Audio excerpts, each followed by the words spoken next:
my favorite scary movie is gonna be me trying to haul these books.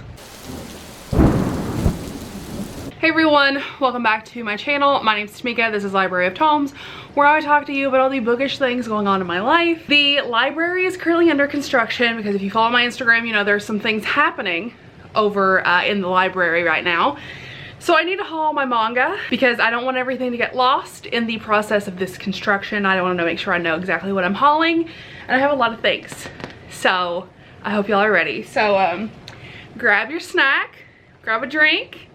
Me and Ghostface are here, ready to tell you about the manga I bought. Okay, so this is a haul over the course of, I want to say 3 months. This has been a while in the making. I think my last one was in March or April. Pretty sure it was in April, but I could have been wrong. And it's July now, so let's hop on into the books that I bought. So we're gonna start with the largest publisher first, which would be Viz, because I do read mostly from Viz. So the first one I have here is Call of the Night. This is a vampire-like manga that I have only heard positive things about so far. I saw this in Barnes & Noble, not Barnes & Noble, in Books A Million, and I decided to grab it. My sister also picked this up, so I'm hoping that we can read this fairly soon so that I can tell y'all what it's about. But other than it being about a vampire, I have no idea what this one's about. Then I picked up the first 3 volumes of How Do We Relationship. This is a sapphic manga series. This one follows these 2 girls as they're learning how to have a relationship with one another. Izzy has read this and she really liked it, and I think there's more than just 3 volumes.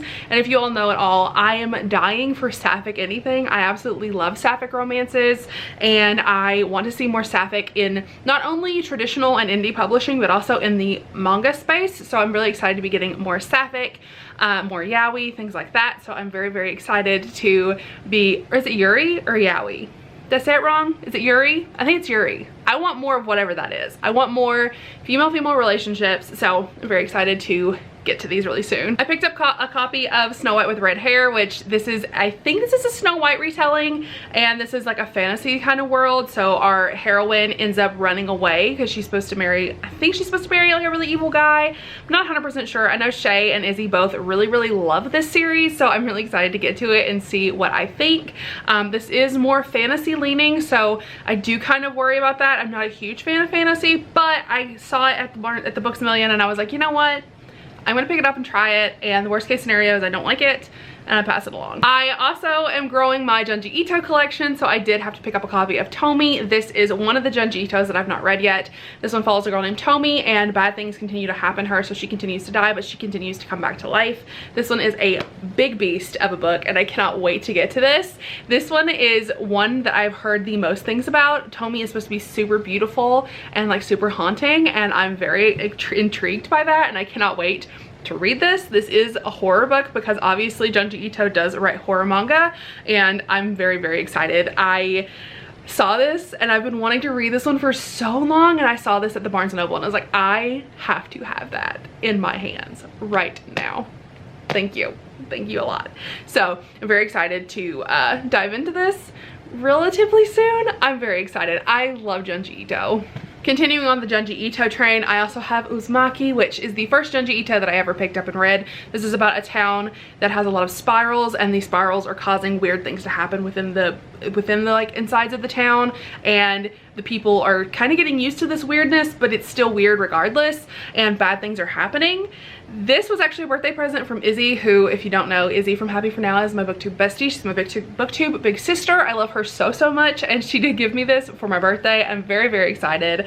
I adore Junji Ito. I don't know how many times I can say that I love Junji Ito without just being like, I love Junji Ito so freaking much. So I'm so excited that I have this because I want to reread it because it was just so good when I read it the first time. I think the second time around, I will love it even more. Next up, I know that you all have been waiting for me to get this. This is volume 4 of Death Note, the Black Editions. I have been talking about wanting the Black Editions for so long, and I'm trying to continue to expand my collection of them, but I've been having a lot of trouble finding volumes 3 and 4, and I finally found a copy of volume 4, which I'm so freaking excited about. This one does have Misa Amane on it, which is my favorite thing ever. I adore Misa so much. She is like the most precious being in the whole world, so I'm just so excited to have this one. I love Death Note. If you didn't know, this is my favorite anime, not my favorite manga. Tokyo Ghoul is my favorite manga, but Death Note is so good. I read the entirety of the series this year and I absolutely love it. I think that it does so well to the anime, and if you don't know, Death Note is about a group of characters, specifically Light Yagami, and he is Kira. He is the god of a new world. He meets a Shinigami. Shinigami gives him a death note, and he ends up becoming a serial killer because the Shinigami is like a death god, and like it's a whole thing, but it's so interesting, and you're following the perspective of not only Light but also a detective trying to find Kira, who's trying to kill people. It is so good. It's absolutely so good, and I love this series so much, and I'm so excited to finally have volume 4. I'm so close to completing this collection. Then I may or may not have picked up almost all of Blue Flag. So I read volume 1 of Blue Flag back in April when we did the 30 and 30, and I absolutely fell in love with the first volume of the series, and I picked up volumes 2 through 8. And I know what you're thinking, Tamika, why the hell did you pick up volumes 2 through 8 when you've read volume 1? I loved volume 1 so much that I am very positive I'm gonna love this series, so I want to marathon the entirety of it. The reason I didn't get volume 1 is because Izzy has me a copy because she bought a duplicate. So duplicate mangas, just they get sent to me somehow. But yes, Blue Flag, it's like a love quadrangle. It's about like a coming of age story where these kids are trying to learn like what their sexualities are and like the relationships they have. It is very adorable, and I cannot wait to see what happens in this story. Izzy said that it ends in like the perfect way, and I'm just so freaking excited. I cannot wait. Then the last one from Viz is Yakuza Lover, which I've not read yet either, and I really have to. I've been really behind on my manga reading lately. My friend Shay from Shay Geeks Out talked about Yakuza Lover to me and Izzy for probably a month, and I was like, I kept thinking I pre-ordered it. I did not pre-order this, but I did get a copy of it. I'm gonna read it very soon. This is a gangster mafia type of situation. I'm very excited. Izzy and Shay said it was steamy, so I'm ready. Okay, so the next publisher I have here is Sublime. I'm gonna go ahead and show you this one. This is Dick Fight Island. Hello, hi. If you've been on my channel for any length of time now in the last month and a half, me, Izzy, and Nicole, and Shay, and Megan, a lot of us read Dick Fight Island. Some of us were on a live show. Jim was on that live show. I'll link that down in the description if you want to see it. We talked about Dick Fight Island. We love Dick Fight Island. It's literally what it sounds like. It's where you go and you try to win to be a chief, and you fight by not finishing. The first one that finishes loses, and the last one that finishes wins. But if you're asking me, if you don't finish, did you really win? That's the question. Dick Fight Island. There we go. That's all. I loved this. This is actually Izzy's copy. My copy is somewhere around the house. This is Izzy's. Then I got 10 Count. This, I think this is a BL manga, and this one is specifically following a psychiatrist and his patient, and the patient has extreme OCD, and the therapist is trying to like work through that with them and find like coping mechanisms, and I think they have a romance between them. I'm very excited to get to this. These were sealed, so I'm expecting them to be kind of steamy. I'm very excited about them. And then I read, I want to say this is called Magd. I don't even know how you say this. This is literally the weirdest manga ever. This one's literally about this guy who has a kink where he likes to kill people, or not kill people, eat people. He likes to eat people, so he summons a demon to ask the demon to let him eat him, and then in exchange the demon gets to kill him, and then it's like a whole situationship with this demon and this guy. So I'm gonna continue it, I think, but it was weird. It was really weird. All right, so we have Kodanja, and I have 3 volumes of Sweat and Soap. So I got volume 6 in the mail because I pre-ordered it, obviously, because I do have a pre-order of Sweat and Soap. And then I bought myself a copy of volume 2, and Shay did too. So thank you, Shay. This is for my birthday. Oh, I didn't tell you all that Megan bought me Dick Fight Island for my birthday. Megan, I love you. She bought me Dick Fight Island for my birthday.